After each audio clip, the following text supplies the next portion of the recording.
I say, hivi mmeangalia ratiba ya Manchester United? Yani fixture ya games ambazo zinakuja za Manchester United. No man, it's not looking good.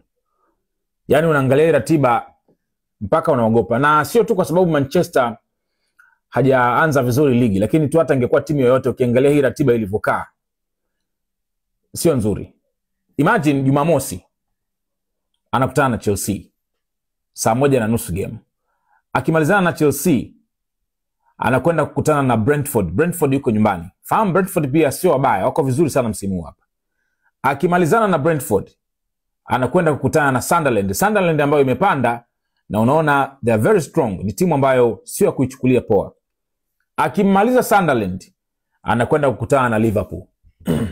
Just imagine, ndani ya wiki chache tu anakwenda kucheza mechi kubwa, big match 3. Amecheza ya Manchester City, anakwenda game na Chelsea, anakwenda game na Liverpool.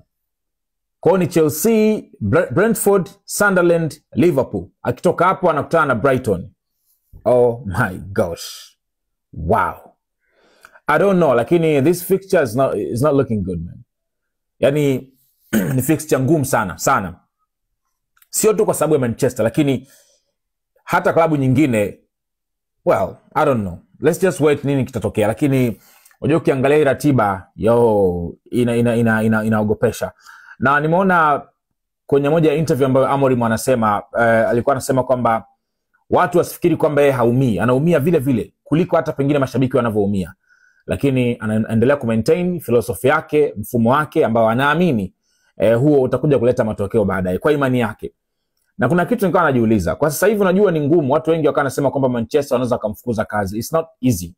Kwa sababu ukimfukuza kazi, najua kwenye mkataba pia kuna kipengele ikitokea Manchester wamevunja mkataba lazima wamlipe. Sasa Manchester hawezi kukubali kulose hela sasa hivi, hela nyingi, kwa sababu imagine ametumikia mkataba wake ndani ya muda mfupi. Naamini itakuwa ni kiasi kikubwa sana cha pesa ambacho inabidi alipwe ili mkataba uvunjwe. So I don't know. Let's just wait tuone mambo yatakavyokuwa, lakini hii fixture inaogopesha.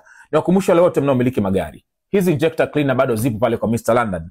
Ipo ya diesel, ipo na ya petroli. Kazi ya hii ni kusafisha mfumo wa mafuta wa gari lako. Gari lako linakosa nguvu, gari lako linatoa moshi, gari lako linakula mafuta kupita kiasi. Solution ni hii hapa. So nenda pale Tabata Aroma ama Dar West.